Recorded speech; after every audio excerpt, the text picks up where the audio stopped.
Na noite a seguir do sábado, logo ao alvorecer do primeiro dia da semana, Maria Madalena e a outra Maria foram visitar o sepulcro.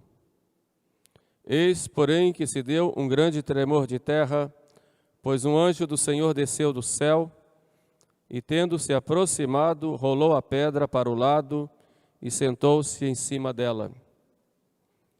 Tinha o seu rosto com o brilho do relâmpago e as suas vestes a brancura da neve.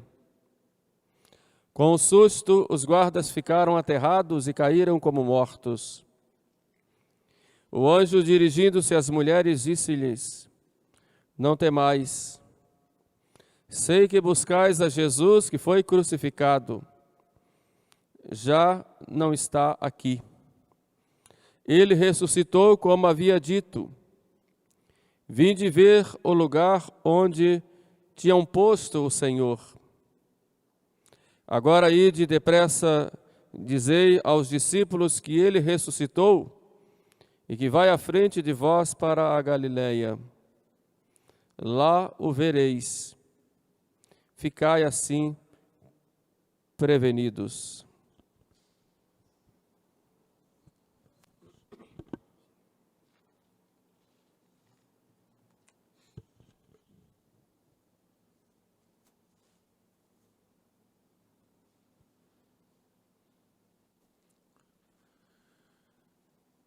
Na festa do Natal, os anjos cantaram alegremente aos pastores: Eis que vos anuncio uma boa nova que será para todo o povo, que na cidade de Belém nasceu o Salvador, o Cristo Senhor. Foi a grande luz do Natal que veio a nós e iluminou o mundo. Hoje a igreja anuncia para vocês também, depois da escuridão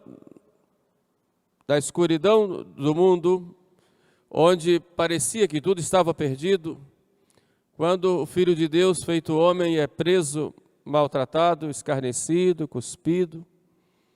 Depois lhe obrigam a carregar uma cruz, e ele é pendurado nessa cruz, é transpassado com cravos, e depois de 3 horas de tormentosa agonia, ele morre na cruz. Seu corpo é sepultado. Os discípulos desanimados, alguns já voltando para casa, outros escondidos com medo. Parecia que tudo estava perdido e uma outra luz vem naquela noite escura e penetra o sepulcro e Jesus ressuscita, glorioso e triunfante, para nunca mais morrer. É a vitória da vida sobre a morte, a vitória do bem sobre o mal. A ressurreição de Cristo é a demonstração clara de que o mal nunca vence. Ele pode ter uma vitória aparente, passageira, mas a vitória é sempre do amor. É o amor que vence o ódio, que vence a morte, que vence o demônio, que vence o pecado, que vence todo o mal. Esta é a luz verdadeira que ilumina todo homem que vem a este mundo. Esta luz é Cristo. Durante toda a liturgia de hoje, nós vemos sempre esse paralelo, trevas e luz. Isto por causa das noites pelas quais passa o mundo. Já no começo da Sagrada Escritura, nós contemplamos o livro do Gênesis, da primeira frase dizer: No princípio Deus criou o céu e a terra. A terra, porém, estava informe e vazia. O Espírito de Deus pairava sobre as águas e Deus disse: Faça-se a luz. E a luz foi feita. E Deus chamou a luz dia e as trevas noite. Foi o primeiro dia. A primeira noite do universo, a primeira noite, ela foi quebrada pela palavra de Deus que disse: faça-se a luz. E a partir daí Deus foi criando todas as coisas. Deus, porque para Deus não existem trevas. As trevas são exatamente a ausência de Deus. Por isso Cristo vai dizer: eu sou a luz do mundo, e quem me segue não andará nas trevas, mas terá a luz da vida. Deus é luz. É a luz que nos ilumina. A luz que nos diz: este é o caminho.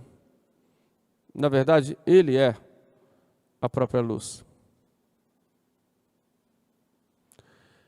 Com o passar do tempo, os homens preferiram mais as trevas do que a luz e terminaram pecando. Por isso, naquela escolha de Adão, de comer o fruto proibido, e comeu porque queria ser como Deus, esta foi a grande tentação que o demônio fez a Eva: se comerdes o fruto, sereis deuses. Por isso, por desobediência, por orgulho, Adão e Eva pecaram. E eles que viviam nessa luz de Deus, que era a própria graça, perderam a luz e mergulharam nas trevas. E com eles toda a humanidade. E como fruto dessas trevas, o homem foi caindo cada vez mais. Enfrentou a idolatria, destruiu a família, destruiu as relações sociais, vieram as guerras, as doenças, as pestes. Todo o mal que existe no mundo é fruto do pecado de Adão e Eva, do fruto do pecado original. Por isso dizia Davi com muita dor no Salmo 50, em pecado minha mãe me concebeu. Todos os sofrimentos, toda doença, toda maldade, toda miséria, toda fome, tudo é fruto do pecado original. Tudo fruto do pecado. Deus quis restaurar todas as coisas, a dignidade primitiva, e na sua bondade mandou o seu Filho. E nós vamos então chegar a uma segunda noite, a noite em que uma virgem, na sua simplicidade, na sua pureza, recebe um embaixador de Deus. E naquela noite, era um começo da noite, segundo a tradição, trava-se ali um contato entre Deus e a humanidade. Na parte de Deus, o anjo Gabriel, que saúda aquela virgem. E da parte da humanidade, Maria. Assim como pelo pecado de uma mulher, que foi a mãe de todos os viventes, vieram as trevas para o mundo. Deus quis, na sua sabedoria, que para que viesse a luz, iluminar de novo o homem e resgatar a humanidade, viesse também por uma mulher. E essa mulher, em nome da humanidade, trata da salvação do gênero humano. Essa mulher é Maria. E o anjo, depois de saudá-la em nome de Deus, o próprio nome anjo significa mensageiro, e o mensageiro não faz a mensagem, ele leva a mensagem, mas a mensagem tem um autor, e o autor foi o próprio Deus, que saúda aquela mulher. E diz: ave cheia de graça, o Senhor é contigo. E depois daquela tratativa de salvação do gênero humano, Maria Santíssima, uma mulher sábia e conhecia bem o Antigo Testamento, as promessas, ela sabia também das responsabilidades próprias do seu sim. Ela diz: Ex ancilla Domini, fiat mihi secundo verbum tuum. Eis aqui a escrava do Senhor, faça-se em mim segundo a vossa palavra. Então, o Verbo se fez carne, armou a sua tenda entre nós. A luz veio. E o mundo que era trevas passou a ter luz de novo em Jesus, para formar uma nova humanidade, um novo povo. Por isso, vamos ver São João dizer, no prólogo de seu evangelho, falando de Jesus, referindo-se primeiro a João, o Batista, ele não era luz, mas veio para dar testemunho da luz. Que luz é essa? Cristo. A luz verdadeira, continua João, que ilumina a todo homem que vem a este mundo. E essa luz vem ali em Nazaré, naquela casa pobre de Nazaré, e depois se mostra a nós naquela pobre gruta de Belém, naquela outra noite. Então as trevas da humanidade se acabam porque veio a luz do mundo, que é o próprio Cristo. Quem me segue não anda nas trevas, mas terá a luz da vida. E é deste encontro com esta pessoa que é Jesus Cristo que se forma o verdadeiro cristão. O ser cristão não é fruto de uma doutrina ou de um livro ou de um sentimento, mas é fruto de um encontro nosso com Ele que é a luz e que dá para nós o verdadeiro sentido da vida. Eu sou filho da luz porque sou de Cristo. Não sou filho das trevas. O batismo me tornou filho da luz. E a luz está comigo, porque eu sou filho de Deus. E foi este o verdadeiro sentido. Quando nós fomos batizados, recebemos uma luz, uma vela acesa, que nos acompanha durante a vida. Na hora da morte, essa vela deveria estar lá. Antigamente, creio que ainda em alguns lugares, o cristão, quando morria, logo pedia uma vela. Traga a vela, está morrendo. Porque ele é filho da luz e deve carregar essa luz para entrar na posse dessa luz eterna que é o próprio Cristo. Hoje, infelizmente, morrem muitos nos hospitais sem esse simbolismo, mas de qualquer forma, essa luz deve estar sempre ardendo dentro de nós, a luz de Cristo. Aquela foi a segunda noite, primeiro em Nazaré, depois em Belém.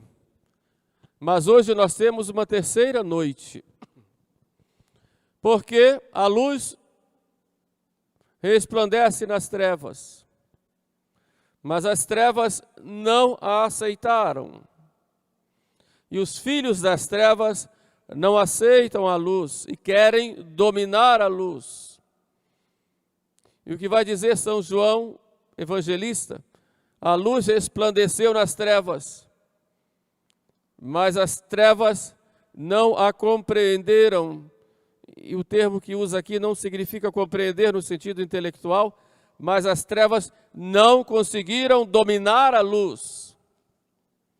Não se sobrepuseram à luz, porque a luz sempre vence. E na paixão de Cristo nós vemos exatamente isto. A luz vem e ela é rejeitada. A humanidade faz isso com Cristo. Nós fazemos isto com Cristo. A luz vem para nos mostrar o verdadeiro caminho,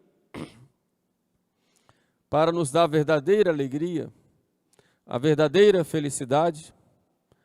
Porém, nós muitas vezes rejeitamos esta luz.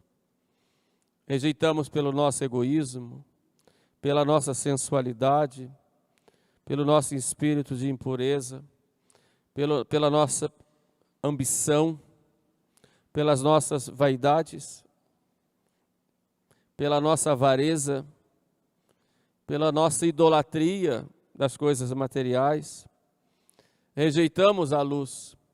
Ou muitas vezes queremos juntar luz e trevas na nossa vida, o que é impossível, porque quando vem a luz as trevas se acabam, cessam, não convivem trevas e luz. Então na paixão de Cristo nós vemos o que o próprio Cristo disse: agora é o poder das trevas, agora é o poder da escuridão. Mas a ressurreição de Cristo nos diz que as trevas não vencem. A luz é que sempre vence. Cristo é o vencedor. A vitória é dele.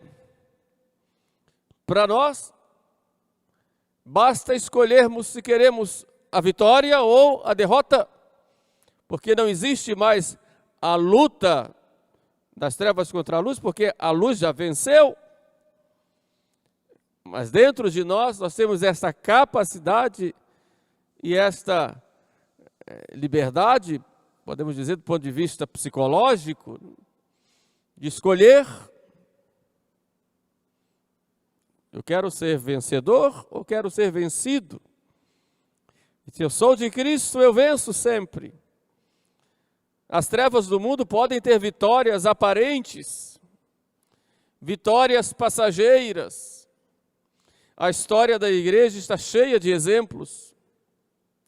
As grandes perseguições do início da igreja, nos 3 primeiros séculos.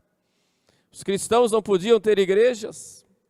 Muitos se reuniam em catacumbas, outros escondidos em suas casas. E catacumbas eram os cemitérios. E lá se reuniam, muitas vezes na calada da noite, com muito cuidado para não serem denunciados, porque quem denunciava muitas vezes recebia os bens daquele denunciado. Então havia muito interesse em denunciar, e os cristãos passavam toda aquela escuridão. Houve um tempo que as perseguições foram tão grandes, que Tertuliano chegou a dizer que houve dias em que 20.000 cristãos eram assassinados, martirizados pelo único crime de serem cristãos. Depois a igreja venceu, pôde sair das catacumbas e de dentro das casas e construir os seus templos belíssimos. Mas as trevas sempre lutaram contra a igreja e, não conseguindo destruir a igreja por fora, quiseram destruir a igreja por dentro. Surgiram então as primeiras heresias, várias heresias, sobretudo contra Cristo, chamadas heresias anticristológicas. E nessas heresias, a maior de todas, ou a mais conhecida, foi o arianismo, em que muitos hierarcas, muitos bispos até, fizeram até concílios contra a verdadeira doutrina, onde os que eram fiéis, e havia muitos bispos fiéis, eram perseguidos pelos infiéis, que muitas vezes tinham apoio do poder civil e perseguiam. Vemos o exemplo de Santo Atanásio, que foi expulso da sua diocese 5 vezes, e vários outros. Santo Atanásio, o que mais se destaca. Isso é uma crise interna dentro da igreja, uma crise de fé. E depois do arianismo vieram outras heresias também contra Cristo, anticristo, digamos assim. E eram as trevas. São Jerônimo chegou a dizer: de repente o mundo acordou e viu-se ariano. Trevas. Parecia tudo perdido. De repente, numa diocese, o imperador expulsava o bispo fiel, colocava um ariano. De repente o ariano era expulso, vinha um fiel e o povo ficava sem saber a quem seguir, como fazer. Foi uma época de trevas. E assim durante toda a história da igreja, ou havia as perseguições por fora, ou por dentro, sem falar nos inúmeros escândalos dos próprios cristãos, que com o passar do tempo foram se acomodando e não tinham uma vida verdadeiramente cristã, e eram muitas vezes ocasião de escândalo. Depois vieram as perseguições dos muçulmanos, que quiseram destruir o cristianismo. Depois, dentro da própria igreja, além de várias heresias, veio o protestantismo, que vem de dentro da igreja, sai e vem perseguir. Depois, politicamente, perseguição de imperadores, que queriam manietar a igreja e governar a igreja. Queriam ter o direito, e muitos até tiveram, de nomear o próprio Papa, ou de nomear bispos, impedindo a igreja de ter a sua liberdade de ação e de evangelização. E infelizmente até no Brasil nós tivemos isto, por causa do padroado. Pois as perseguições dos cristãos nos países comunistas, já não bastavam nos países muçulmanos o comunismo, que é anticristão e ateu, e não falamos da Revolução Francesa, que provocou tudo isso, de modo que, e hoje nos países comunistas não há essa liberdade para os cristãos, sem falar na perseguição que nós vamos vendo na própria cultura. E hoje existe uma cultura anticristã. Foi feita uma verdadeira revolução cultural para corromper os cristãos e tirar dos cristãos os seus próprios valores. Ainda em alguns grupos sociais há, graças a Deus, resquícios da tradição que os avós passaram para os seus filhos e netos e tudo mais. Mas a gente vai vendo, a cultura anticristã vai penetrando em toda parte. A igreja sempre passou por tempos de trevas, sempre de paixão, de sofrimento, em que as trevas pareciam prevalecer.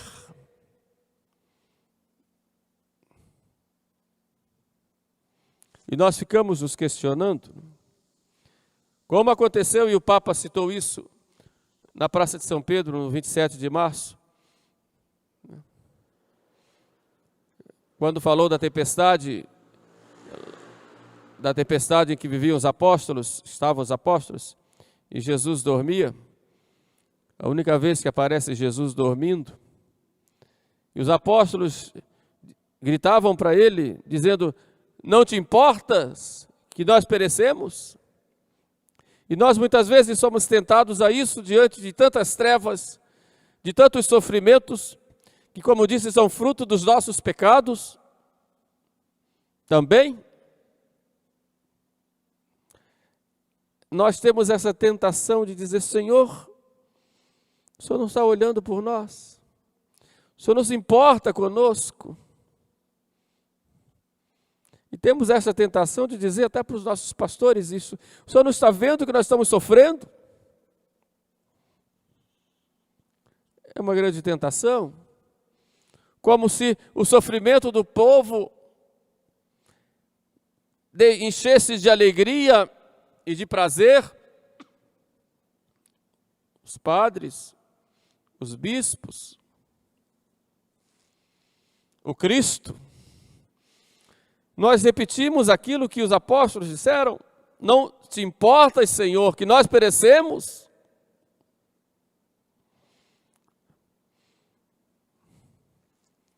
Mas o Senhor apenas se levanta e diz: homens de pouca fé. Homens de pouca fé. Homens de pouca fé. Será que nós, na nossa fé, estamos preparados, por exemplo, para uma perseguição religiosa?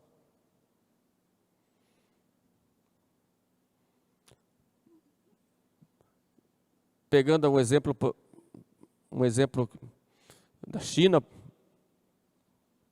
em que muitos padres tinham que chegar escondidos, marcar uma missa às 3 horas da manhã, e todo o povo ia escondido, não podia cantar, não podia rezar alto, porque a polícia chinesa ia lá e muitas vezes eram escondidos no meio da mata. Ainda é assim.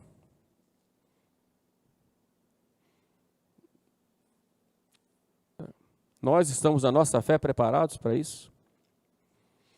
Para enfrentar essas trevas?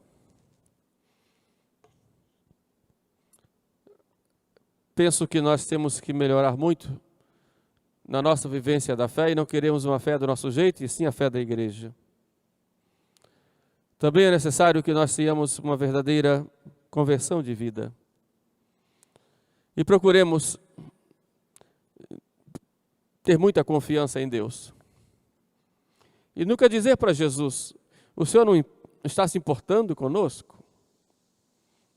Isso é uma afronta a Ele.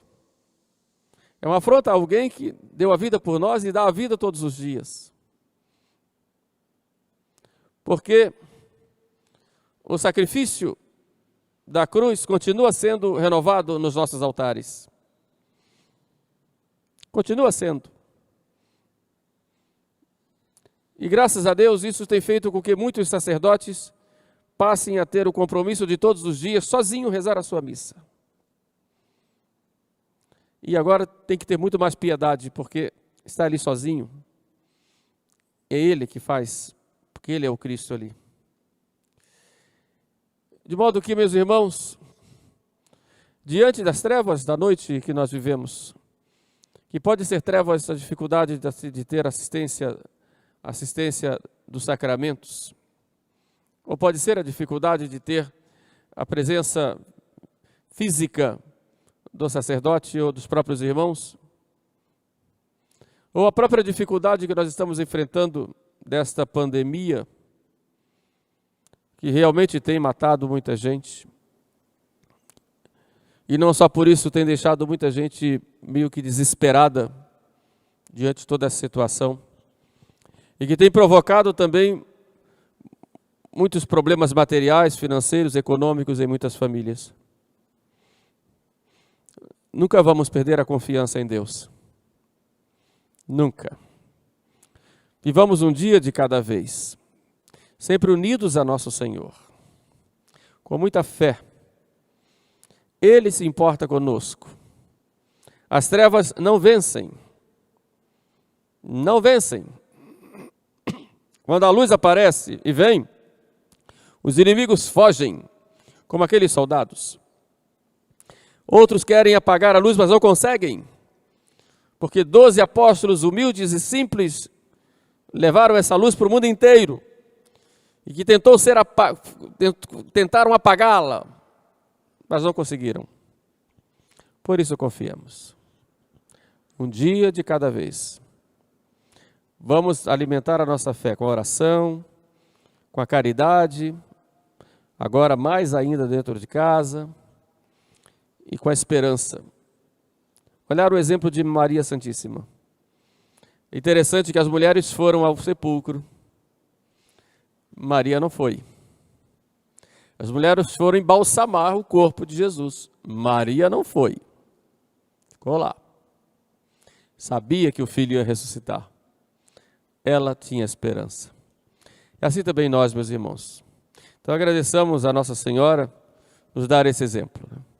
E peçamos a ela que alimente em nós essa força. É luz que resplandece nas trevas. A luz verdadeira, que é o próprio Cristo. E Cristo ressuscitado. Amém.